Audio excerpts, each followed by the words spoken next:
listening to Sarah Cudmore from Homegrown Learning. And I'm joined today not only by a sore throat, excuse the voice, head teacher and mama of two, Ellie. So thanks for coming in today, Ellie. Before we start, do you want to share a little bit about your background? Yeah, sure. So I've got two children. I've got a little boy who is 5 and he has sensory processing disorder or sensory integration dysfunction, however you have heard of it, and a little girl who is 3.5. I've recently left my post as head of school, but have been in primary school teaching for 12 years. And you're about to embark into a new career? Yes, yeah, I have. I've just started retraining as a play therapist. So I'm just currently undertaking my postgraduate in the certificate level. And I'd love to unpick about a little bit about why you left school, another podcast. But Yep. So today we are talking about sensory processing disorder and just unpicking that a little bit more and hopefully giving those of you that are home educating a little bit more background and some ideas into what you could be doing to support those children at home. Before we start, let's unpick what sensory processing disorder, or if we shorten it, it's known as SPD, and we'll use that shortened version for today. So what is it, and is it new? Has it replaced any other additional needs? I don't think it's particularly new. We're certainly behind the ball compared to America, New Zealand and Australia, where it is a recognised disorder and diagnosis and condition. It really sort of got on the map in the 70s by a lady called Jean Ayres, who was an occupational therapist, and she came up with the term sensory integration therapy, which I think we'll talk about a little bit later in terms of the therapy you might access. But I tend to explain SPD to people as a bit of like a neurological traffic jam in our brain. So all the time we are constantly surrounded by sensory information and stimuli, and it's how our brains organise that information and then the responses we make. And so for some children and adults, definitely, sometimes that information can get a little bit confused and the responses aren't neurotypical. Okay, so that explains a lot. It's really well summarised, thank you. Do you know of any statistics about the number of children diagnosed with sensory processing difficulties? So it's really tricky in the UK because currently it's not in the British Medical Journal. So there are some medical experts who have read up a lot about it and have colleagues in other countries who know a lot about it and they really do recognise it, and others who almost have barely heard of it. So the statistics can vary depending on the different sources you read. But my understanding of it as a teacher and a mum is that 1 in 20 people have sensory processing disorder, which is really important to say is largely undiagnosed, and 1 in 6 people, and this is really prevalent for schools particularly, 1 in 6 children will have sensory integration difficulties which will affect their day-to-day living but not be a full-blown diagnosis. And there's a few more sort of facts that we've put together about SPD. So in children who are gifted and those with ADHD, autism and Fragile X syndrome, the prevalence of SPD is much higher than in the general population. Yeah, absolutely. And that just reminds me of how daunting it is as a parent of a child who's just been diagnosed, that when we turn to Google, as we do, to start researching things, that if you type in SPD and you look through several sites, it really points you in the direction that your child therefore is autistic. And I think it's really worth noting that all children with autism have sensory difficulties because it is the basis of that syndrome, but not all children with SPD are autistic, and there's a real difference there. So it's important to try, yes, all of those other spectrum disorders have their roots in sensory processing, but children can have standalone sensory processing difficulties. So that's sort of similar to like sensory processing disorder has unique sensory symptoms that are not explained by other known disorders. Yes. Is it hereditary? Yep, so there can be lots of different causes. Hereditary, definitely. So, for example, in our situation, my little boy had a lot of complications at birth, so his was largely caused they believe, by birth trauma. It was difficult to get him out, and there were some mistakes made. However, I, as a parent, as an adult, have learned a lot about sensory processing and now recognise that I have quite a lot of sensory differences and preferences. And so there's probably for him a combination of factors of birth trauma and things that he has inherited from me. Okay, and there's a sort of a suggested possible risk factor associated with SPD. So you talked about prenatal complications, but can be low birth weight, prematurity. I think less than 36 weeks in gestation has been linked. Maternal stress, Yes, definitely. maternal illness, maternal use of medications, delivery complications, as you've talked about with your own son, assisted delivery methods, living with a single parent, ethnic minority, lower socioeconomic status. I mean, they're all up for debate, but they have been listed alongside those as well. So how for a child with SPD, how does it change over time? There are definitely certain ages where I would say it feels more pronounced. So depending, obviously all children go through their developmental milestones. So a child with SPD, some of those milestones can be trickier. It's not something that you get better from and that you grow out of. It's part of your genetic makeup and the way your brain works. It's how it's wired. But we know obviously so much now about neuroplasticity and how malleable the brain is. And so particularly for children, there's so much that can be done to help rewire and form new pathways. So there can be a lot can be done to overcome it and to help the children learn to live with their preferences, but it's not something that you can recover from, so to speak. And I'd read something or heard somebody talk about the fact that if you suspect your child's got SPD, that if you can provide as much support as you can before they're 7 or 8, that can actually help the journey. After 7 or 8, it's like slightly more difficult. Is that? Yeah, definitely. That's how malleable really the brain is. So the younger the better. So always need to be thinking about early interventions, particularly in the early years. But it's just even things, from having newborn babies and thinking about tummy time. It's just all of those early things that you can put in place really have such an impact on the way the brain is made up. But yes, sort of, I think it's officially 8 years and 9 months or something like that. Wow. It becomes trickier, not impossible, obviously, because as adults we're learning new stuff all the time, but it is trickier to lay down new neural pathways. Wow. What is, I've heard this expression, sensory overload. What do you know about that in terms of what does it look like with your son?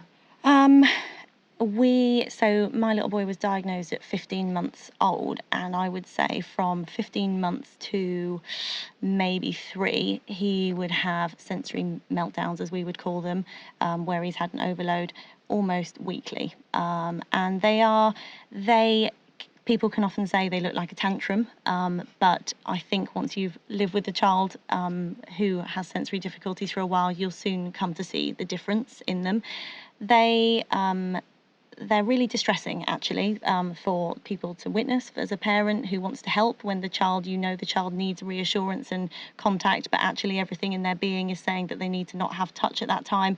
They're really tricky and they're hard for the children. So I would say that was one of the hardest things for us to cope with early on, but he is now 5 and I think he's had 1 in the last 2 years because of how far he's come with his regulation.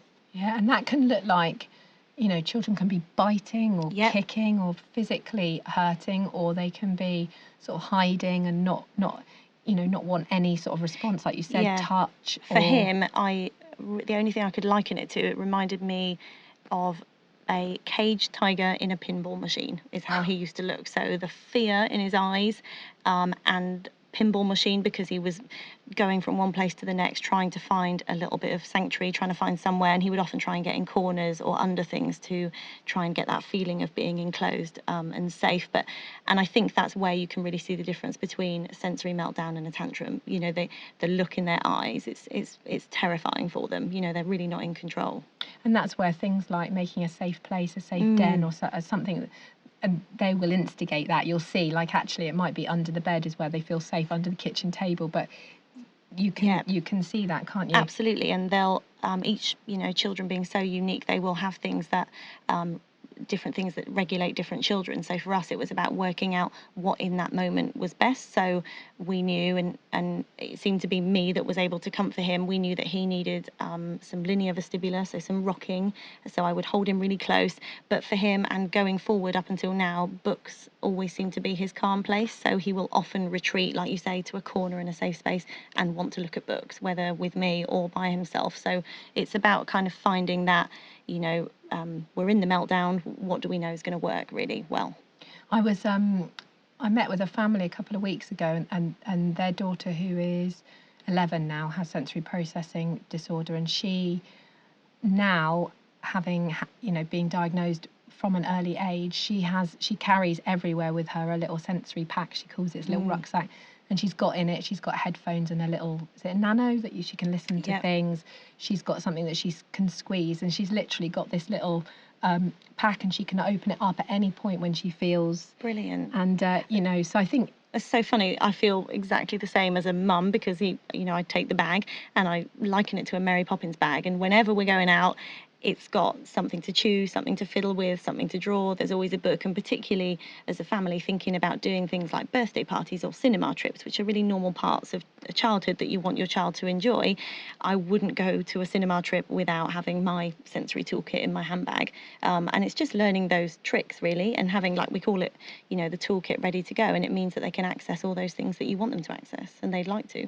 I loved the bit that you spoke about a minute ago where you were like, I just knew as a parent that it wasn't a tantrum. And I think we belong to this society where we feel so judged all the time. And people, since I've learned about sensory processing, I'll look at children in such a different way. When I'm in the supermarket and someone's screaming and I'm looking across, I'm thinking, yeah, that's because she's been put in the trolley, and actually that for her is a restriction, and she's probably, but I think there are, particularly possibly with an older generation where children weren't being brought up able to express themselves perhaps like they are today, but it's not being fearful of that, absolutely. And I think that's really hard, that judgment that we feel. And you know, as a parent of a child with sensory difficulties, you want to avoid that meltdown at all costs. And I think I often say to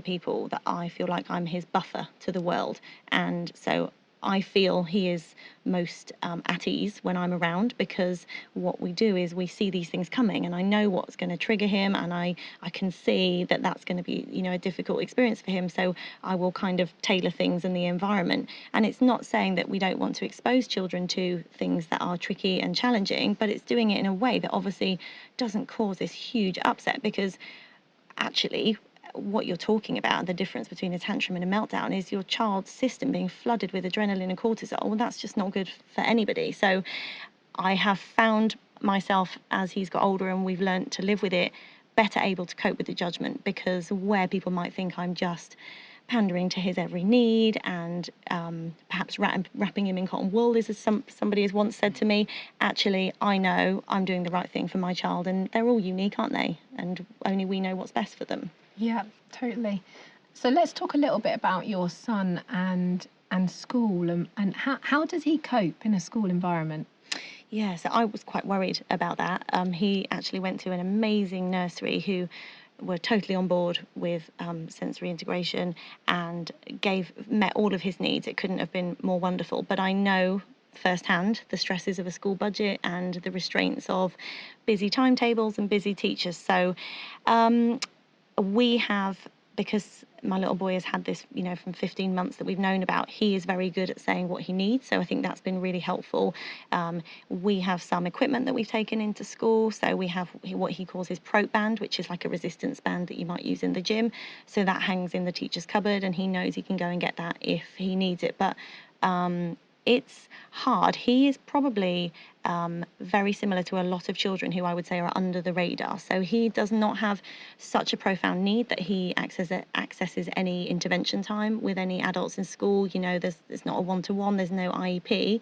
So despite the fact that he has an actual diagnosis from a registered occupational therapist, there isn't a huge amount that he is able to access because his need isn't great enough. So what you then have is a situation where he just has to cope as best he can and learn to manage. So as a parent, it's been about getting in and having as many meetings as possible. For example, when he started in reception, the teacher hadn't really heard of it, so we had a meeting and we talked about it, but I think she needed to see it with her own eyes. So something we noticed started happening after about 3 weeks in school. He was blinking a huge amount, really significantly, and actually what his brain was doing was trying to shut out too much information. So he'd become hypersensitive because his needs weren't being met. He was getting too much information through his eyes, so by blinking, his brain is so clever, it was trying to shut out getting in too much information. So having that really actual physical thing for her to be able to see was very helpful. But I feel sad that it had to escalate to a point that we developed a new symptom, really, for anything to happen. Yeah, and I mean, so like if we flip it around, so your experience, and obviously I can chip in with this, having been a head teacher myself, but in terms of the school system, how do you cope with, if we're talking about 1 in 6 children, how do you cope with this in the classroom? These children that are not, some children with sensory processing will come with a full plan, and they will come with an additional support.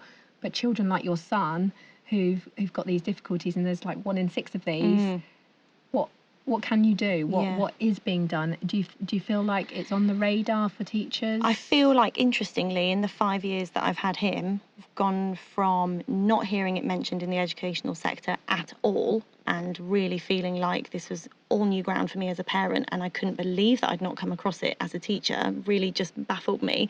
To now, brilliantly, 5 years on, Senko conferences, there's a sensory slot. It's definitely something that's talked about, and we are seemingly, as a country, as a educational system, we're starting to actually wake up and pay attention to it, because it's massive. And this is what I try and say to my staff in my school.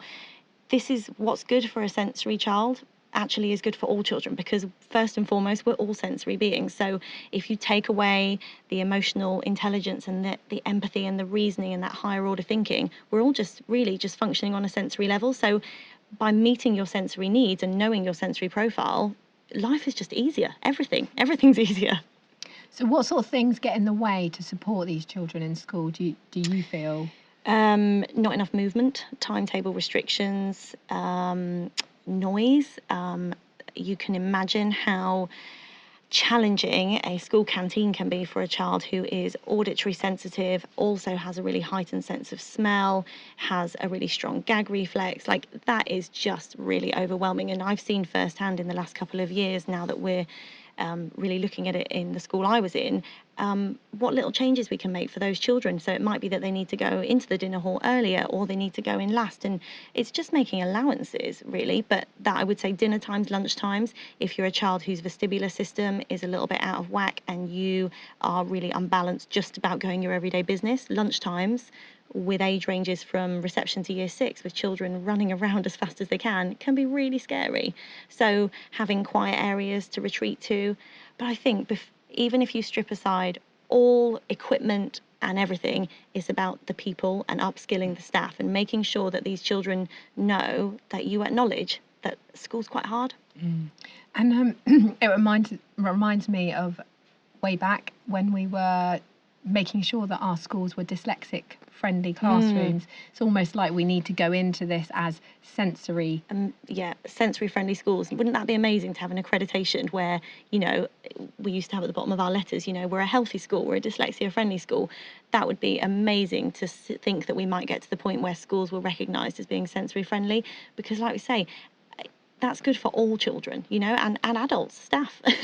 And I guess there are so many restrictions on school. I guess the problem is that schools in the last 4 years have become so data focused and so driven. There is less movement in school. There's less of that opportunity for fluid, for being reactive to these children. So the system does need to change as well to be able to allow, because the problem is a sensory child, you can't timetable in when they're going to need some intervention. It just needs to happen as and when. And like you say, it's about the children learning what they need, when they need, and being able to access that. Yeah, rather absolutely. Than, and we have a large sensory box in the hall where I was working recently, and so children could go and access bits and pieces as and when. And just before I left, we actually spent some money on making sure that there was a kit in every classroom, so that a child who ideally needed to remain in the classroom for the learning, and they might be really engaged in the learning. We're not talking about children here who are wanting to get out of the room because they're not excited about learning. It's that they're not actually physically able to learn because they're so overwhelmed, with the sensory material that they're trying to process. So by having things in the classroom and not seeing them as toys and fidget things that people are just picking up and, oh, so-and-so's got that, by normalising it and having these boxes in classrooms where a child can go, do you know what, you're expecting me to sit down and write a story, but I'm really struggling, I know I need some proprioception, I'm going to go and get a bowl, and in my non-writing hand I'm going to squeeze that for the next half an hour. Like, they're small changes for massive wins. But like you say, it was perfect when you said it's about the teachers, it's about the people in the classroom, because I can just think back to like little Johnny who's sitting in his chair chewing his jumper, chew, and the teacher says, take that out of your mouth, take that out of your mouth. Actually, sit properly. He's telling us something, isn't he? And I think we it's great to hear that your school is starting to do that, but there's so much that needs to happen for these children, and they would get so much more out of these children if that was available to them. Absolutely. I was speaking to an educational consultant, and I was saying, actually, you're driven by data and outcomes, but actually by making these changes and ensuring your children are in a state of readiness to learn, you can't not impact on your data and your outcomes, because they're going to learn better because they're ready to learn. If you are overwhelmed, or you are, if you're overreactive or underreactive to sensory stimuli, you cannot commit things to your long-term memory. You can't concentrate and maintain focus. You can't sit still. You can't process. You can't reason. You can't problem solve. Well, that basically ticks all the boxes for what you need in a pupil, right? So it's just, it's a no-brainer.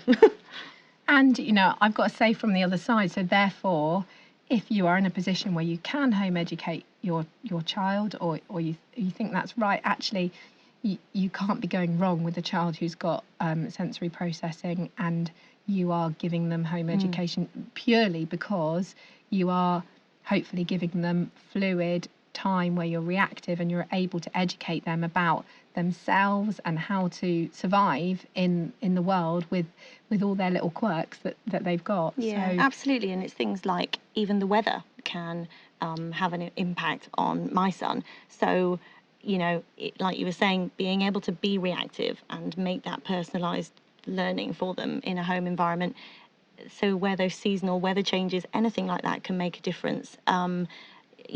With older girls, hormonal fluctuations, it can be all sorts of things, and it means that you're able to read that child and say, well, actually today that's going to be a bridge too far, that's going to be too challenging. That makes me laugh, actually, because I can remember back to school when it's like it's a wet and windy day, and that the children in the classroom are going to be hellish all day, but actually in a home environment you can say, right, I can see this is happening today, okay, we're just going to go really slowly with this, okay, we're going to have a break now and we're going to come back to this later, and all of that's okay. And actually that is actually aiding them in the future, where they can, if they're in a stressful situation as an adult, they will have those tools to be able to say, right, give myself 5 minutes out to just breathe, and then I'll come back to it. And I do actually think the workplace is getting better for that, because there's so much flexible working from home, higher workstations, all those things. So keeping I think people moving. That's a really positive thing for these children. Definitely. I don't think we've talked much about how sensory processing affects motor skills. Is there anything you want to?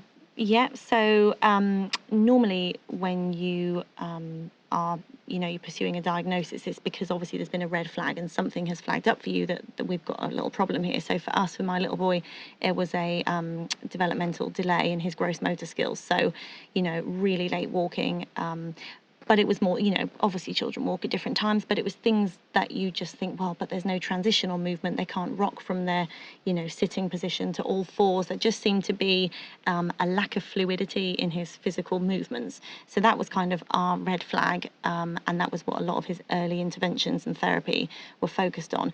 But I can 100% hand on heart say for every parent I've spoken to at school where their child is displaying some sensory processing difficulties, nearly all of those children have some fine motor difficulties as well. So lots of them really struggle with handwriting. There's a huge overlap with dyspraxia, coordination, DCD. It really does seem to be a trend where it does impact. And I was really gobsmacked because I've always been really aware of dyspraxia, dyslexia and stuff in school, but when I started to look at what dyspraxia actually is, so I would identify a child at school as someone who couldn't form their handwriting very well, or maybe was a little bit awkward with their movement, but there's actually so much more to dyspraxia than that. So which just goes to show how much more education there needs to be for professionals to be more aware of of all the aspects of it. Things like I'd never even heard of motor planning. So my child really struggled with motor planning. So that basically means, how am I going to get across the hall at school or at home with a really cluttered lounge from point A to point B without falling over all of those toys. So literally plotting your route. And you might find children are seemingly fine at motor planning, but then you put them in what's called a novel situation where they've not come across this room and these obstacles and things, and then it's really tricky. That in itself can be really overwhelming when you just think on a day-to-day basis how much stuff you encounter that you have to physically move around. So many things that we take for granted, really. And going into things like, I know I want to make this, but my brain won't function, won't give me the steps in order to make this. So now I'm really frustrated because I want to make it, but I don't know how to get there. Yeah, frustration is a really, really big one, I think, to deal with. You talked a little bit. Can you talk about sensory integration and sensory processing? Is there a difference, or is... No, so I knew it as SPD, sensory processing disorder. Sensory integration dysfunction, I think it's just another way of saying the same thing, but that links into the specific therapy. So I tend to refer to it as sensory integration dysfunction, but really talk a lot about just sensory preferences, which we all have. So it's a huge broad spectrum. So sensory integration therapy is what we accessed for my little boy from 15 months old every week until he was 2.5, I think. And that is basically taking a child to a playroom, so to speak. And the idea is that you are giving them, challenging their sensory system, but it's amazingly clever. It looks like play. It's play-based, obviously, so the children are really engaged, but you are challenging their sensory system, thinking about making those new pathways and how the wiring of the brain, but in that safe space. So like earlier, we were talking about people maybe thinking that you're just wrapping them in cotton wool and you're not exposing them to challenge. It's about doing that in the right way in environments where they feel really comfortable. And the idea then is once they have achieved it in that safe space, that they can then apply it outside of the playroom, throughout their life. And we are, a textbook example of how well it's worked. It honestly, as a parent who'd never heard of it, it saved our life. It felt like it saved our sanity. So just going sort of straight to that in terms of like because a lot of people I've spoken to have said they think that their child has got this, but they've had very differing support from GPs. So I know a couple of families who've been to the GP have basically been told that it's a 2-year assessment. It's a 2-year wait to be put on the waiting list to then be assessed. But I know some people have talked about GPs who just don't have any idea about it. It's not on there. What was your experience, and how did you get him assessed? Our experience was tricky. I went to a GP who I really trusted, and I said, I know there's a problem, that intuition that you have, that you just know, and I sort of outlined what my concerns were, and he basically, I think he said something like, well, Einstein didn't walk until he was 5 or something like that, which was not helpful. And I felt like he just slapped a big label on my back which said neurotic, pushy mum, and sort of sent me out. And someone said to me, well, there you go, you need to leave it now because you trust him and he said he's fine, so you need to just let it go. But you don't, because there's a problem. And actually it was really fortunate that we were seeing a cranial osteopath, because he'd had the birth trauma like I mentioned earlier, and she's from New Zealand. And surprise, surprise, in New Zealand it's recognised. And she said, I think there might be some sensory processing issues. And that was based on his physical, how he was presenting. And actually, when I then said to her, is that why he is banging his head on the cupboards? Is that why he, won't touch certain surfaces? And I listed off all these things, and she was like, oh, yes, definitely. Because obviously I wasn't going to her for those things. So when we linked the physical symptoms with the behaviours, it was really apparent that that was definitely what the issue was. However, I was told at the time, and I don't know at all if this is still the case, that sensory processing wouldn't be considered by the NHS until the child was 5. So we accessed private sensory integration therapy. And the good thing about that is that you're dealing with someone who is a occupational therapist first and foremost, but has specialised in sensory integration in SI. And my worry sometimes with the NHS system is that you may end up be working with somebody who is an OT who does know about sensory but isn't a specialist in sensory integration therapy. And that's really, it needs to be that targeted. So we did pay for private therapy, but I'm sure if you're willing to go through the wait, that you can access really fabulous people through the government system. But for us, it was a case I was just fobbed off, really. And I'd like to think, with everything you've talked about and the fact that this is becoming more our country is getting updated, that maybe that will be easier within the NHS. But then we're in such crisis with money, so it's really hard. It would be nice to think that our young children before the age of 8 are getting recognised and getting the right kind of support. The better. But so you can get a SIPT. Yep. Which is about £500. Can you just explain what a SIPT is? Sensory integration praxis test. So it's basically, I think the child has to be 4. Is that right? Yeah. For them to be SIPTed, so to speak. And it's basically an assessment that the sensory integration OT will go through with the child, looking at the different areas. So looking at balance, looking at their tactile system, various things. Really, really clever. And it will produce a report. So you will get a graph and obviously lots of quantitative data, which can look a little bit overwhelming, but if you've got a good sensory integration therapist, you'll get a lovely report which is written in normal terms and just outlines things that are difficult for the child, also their strengths, because we know there are loads of strengths of these children.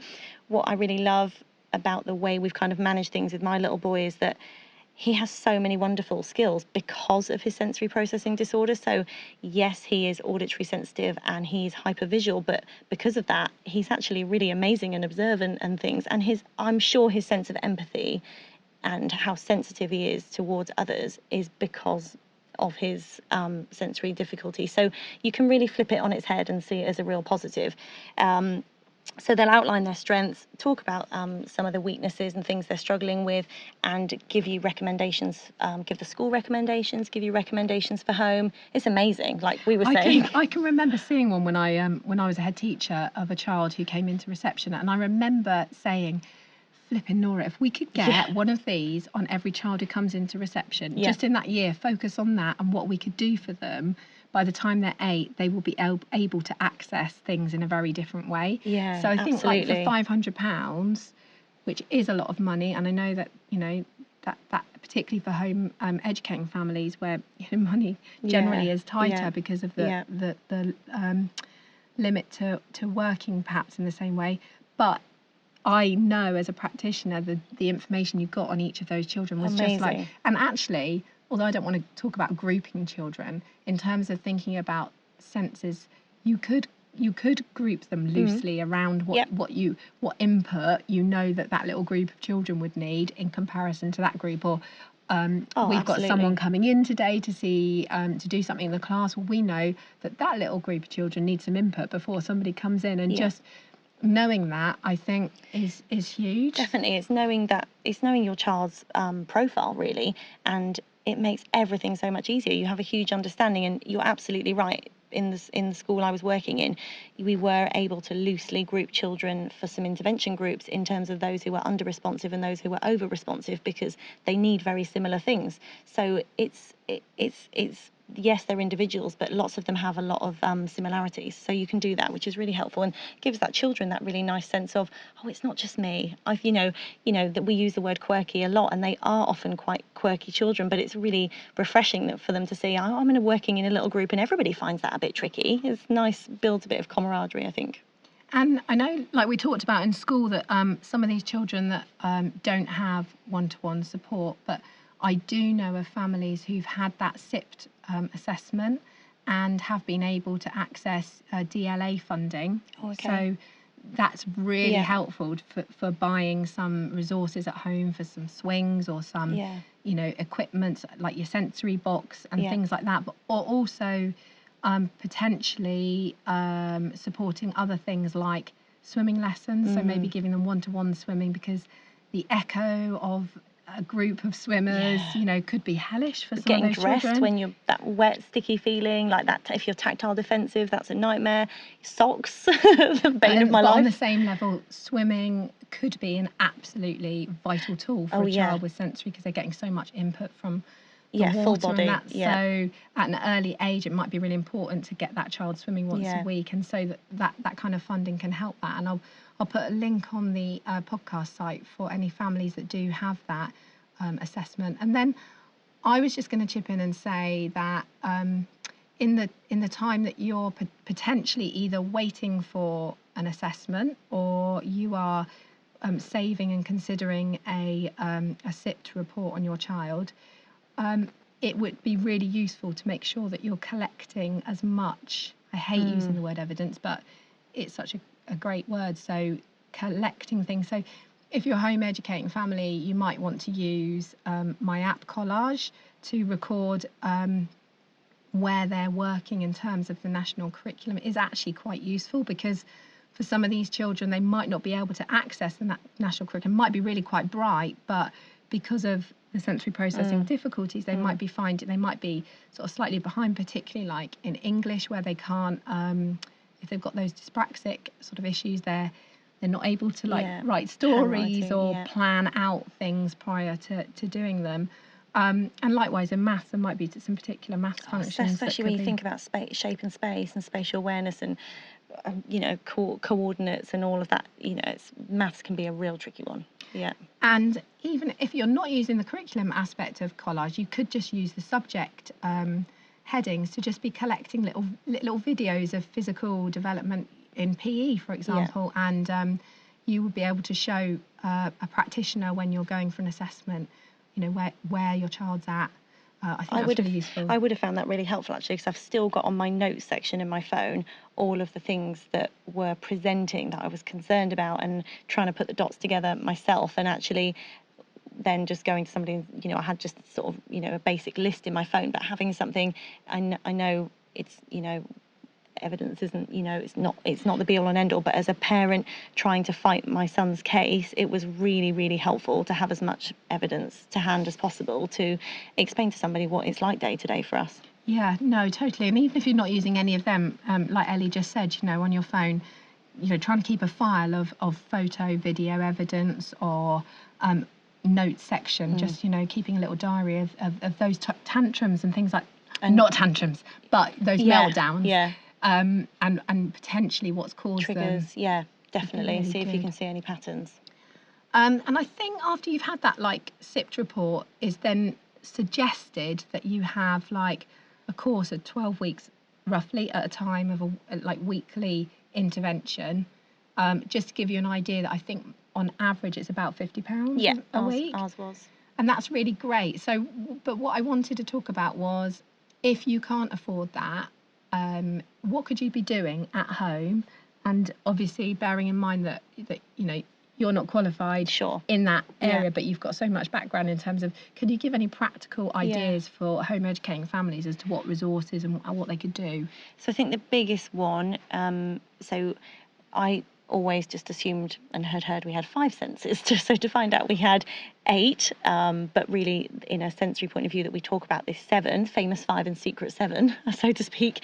Proprioception being one of them is basically at the end of all your muscles you have little receptors that send messages to your brain about how hard, how fast, how light, how heavy. So it's all about forces, and what proprioception does is dampen arousal levels and help regulate us all, not just children, and I don't want to just say sensory children, but all of us. So you hear people say that, oh, they can't not go to the gym because they're addicted to the endorphins, the feel-good hormones. But actually, I think I would argue that yes, the endorphins, but also proprioception makes you feel so good. So that is my top tip. My magic wand at home is proprioception. So it's weighted activity. So if my little boy is struggling and I can see he's escalating and he's becoming a little bit overwhelmed, we'll get out, as I talked about before, the prop band and play tug of war. If I'm busy with my little girl, because we're often all very busy, he can hook out on a door that's not going to open, and he can do that. He can pull it on his foot. We like, as humans, we like to get proprioception through our jaw, so I will often give him a smoothie if he is going through a thick smoothie, through a narrow straw to make him really work hard. If we're going to the cinema, or if he's going to a party or somewhere that I know is going to be quite a sensory onslaught, I will do loads of proprioception before we go. So pushing boxes across the floor. He often wants to still say, you know, can we make an obstacle course? So we just make it fun. When he was little, we used to call it boot camp, and it was, you know, part of every day. Now I would say, you know, we just, like you said, we see when he needs it, and you can read your children, and we see what he needs. So proprioception is a great one because children who are over responsive need it to regulate and bring them down their arousal ladder, and children who are under responsive need it to alert them. So it's one of those tools that you can't really go wrong with. So just think of it as resistant activity. So I will get him to do press-ups against the wall, so he can do things independently, or we can do things together.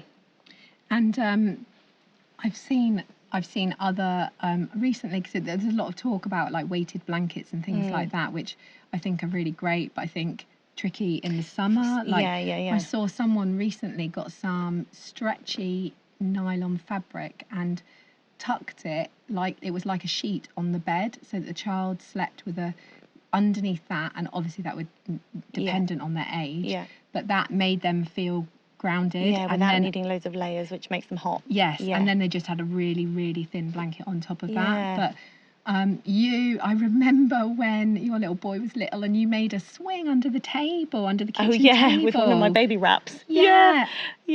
Oh, so many little, I forget actually some of the things we've done. So linear vestibular sounds really complicated. Vestibular just means it's like your balance sort of sense.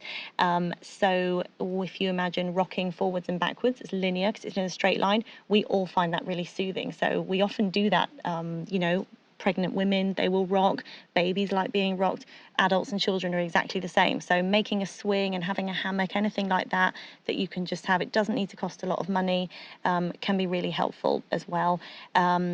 Other little things that we've done, let me think. He likes to chew, and he's 5.5 now, and like you said, we get children at school who are chewing on their zips, chewing on their arm. So we've got some sensory toys that we've bought that are quite cheap, so a chewy, so sometimes he'll need to use that. Crunchy food's great, so I'll often offer him an apple or carrot sticks that are raw, because again, that's giving him proprioception through the jaw. So they're things that he doesn't really know he's getting, but they're little things that we've tailored to make sure that throughout the day he's getting lots of proprioception. And I've seen a couple of families, one that I visited a couple of weeks ago, had that gym bar. You can buy like a gym bar, like a pull-up bar that goes on your door frame, really quite cheap, like 20 quid or something. And then you can get swing adapting things like swings or rope ladder or a bar that they can hook their legs over and just hang upside down. Lots of children like being inverted. So my little girl hasn't got SPD, but she definitely has sensory preferences like everybody, and she's the complete opposite of my little boy, so she likes everything fizzy, whizzy, spinning, fast, and he is totally the opposite and Mr. Cautious. So they have completely different sensory profiles, and she would love to be hanging upside down and inverted, whereas he would find that really challenging and traumatic. So again, it's just like we were saying, it's so good to know the profile because it just makes parenting easier. It's making me laugh, actually. I'm actually going to put on this podcast, the photo that's going to be up for the podcast is going to be a picture of my daughter upside down, eating, I think. Yeah. Because, she's on the sofa, she's upside down, but she's eating, she's trying to drink, and I wouldn't particularly class her as having sensory processing. Just a preference. Just a preference. Yeah, so absolutely. Really, really great. Just before we finish, is there any, I feel like we could talk about this for a lot longer because it's a really hot topic as well. But what advice would you give these home educating families where there's a child particularly with sensory processing? I would say educating your family and your spouse. So for me, having an educational background, I kind of threw myself fully into learning as much about it as I could. So making sure that my husband felt really clear on what my little boy needed as well. But educating your family, because they might be around your child a lot, and it's about acceptance and awareness and just making it feel that there's not this judgment like we said before, and also that if they are babysitting or looking after them, or you're popping to the shops and they have a sensory meltdown, that they're going to feel like they know what to do. So I just printed out a couple of really simple term articles for my sisters and my parents, and they were great, and we spent an evening with a bottle of wine, and we talked about what he needs and what to do in certain situations. And we just went on a big family holiday, and it was great because not great that he had a tricky morning, but he had a really tricky morning, and the 5 other children my sister was able to talk to them about, we need to just be really kind and gentle today because he's having a bit of a tricky day. And it just made all the difference. So educate your family and build some support around yourself. And I think also self-care for yourself, because I found it makes me a bit emotional talking about it. I found it a really lonely time initially, and we've come on a huge journey, but it's daunting to be diagnosed with something that you've never heard of. I think that's really hard because it feels overwhelming. Don't read too much stuff other than things you're pointed in the direction of. But I joined actually a couple of social media private closed network groups, and just having some people in my phone who were living with the same difficulties was an absolute lifeline. And I found that really, really helpful, because my close group of mummy friends, where they're all the same age and they're all going through those milestones, and your child is still not walking and still not doing those things, it's just hard, when you go to the soft play and they all say, oh, we've reached the age where we can sit and have a cup of tea and they can just play, and your child is the only one who can't climb on anything, and you spend your entire time in the soft play and they're all having a cup of tea. Literally, I know it sounds funny, doesn't it, but it used to break me, and it was really hard. So have a little community, to reach out to some people who can empathize and give you some advice. I think that's a really good thing about social media these days. There's somebody there. And I think it would be really nice if that's okay to share that. We'll put that as a link at the bottom. Yeah, definitely. And I think and equally you put my contact details on there, yeah, it's fine. Oh, bless you. Thank you. I think the self-care, is important to remember that as home educators anyway, self-care is really important, because you're 24/7 potentially with your children. Lots of families I know have got no families nearby them, and rarely get a break, but it's about seizing every opportunity you can to go somewhere and breathe for 5 minutes. If you're not going to work, you haven't potentially got that time away just to switch off and be doing something different. So living with them 24/7 and seeing every little thing is beautiful, but it is really important. Whatever your thing is, whether it's whether you can meditate, or whether you can do a bit of yoga, or whether you can just get out for a 5-minute walk when your partner gets in, or whether you can get to know other home educating families, and you can, if you're at a group, you can just say, I just need 10 minutes out. Do you mind if I just go and sit under that tree while they are in a happy situation? All of those things are really, really important for self-care, because it's having a child with sensory processing is demanding, isn't it, of your time. It's exhausting. But positively, I absolutely love the bit where you talk about taking his strengths and making those just so positive, because they are, well, all children are beautiful and unique, but that it is really special about them. And it is, and he'll say, that's my superpower, isn't it, mummy? And we call them his superpowers, and they are, but it's like having he says, like, spidey senses, and I am very open in sharing my sensory preferences with him and my family, and we talk about, like, well, we're really good at that because we're really good at spotting things with our eyes, and celebrating that is so important, I think.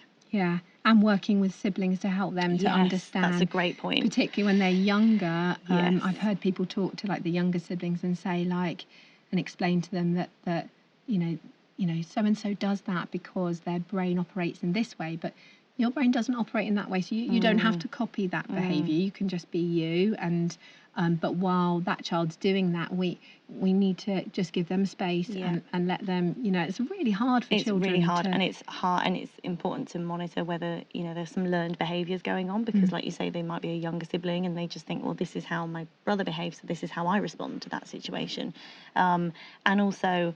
So in our house, for example, it's making sure that his little sister has her share of the limelight, so to speak, because he is so fascinating and so fascinated by everything around him. He will talk and talk and talk, and he says, I'm such a chatterbox, and he is, but it's making sure that she has that chance to shine as well. So I would say definitely, as part of the self-care, build in some time to some one-on-one time with both of them at separate times, and I've had to learn to let other people help be the buffer to his world, because it's a lot to have on one person's shoulders, and also it's really important that he knows and feels secure with other adults, not just you, because obviously you're not always there, so it's really important to let other people in and share the load. Ellie, I've really, really enjoyed recording this podcast today, and I'm glad my voice has just about made it.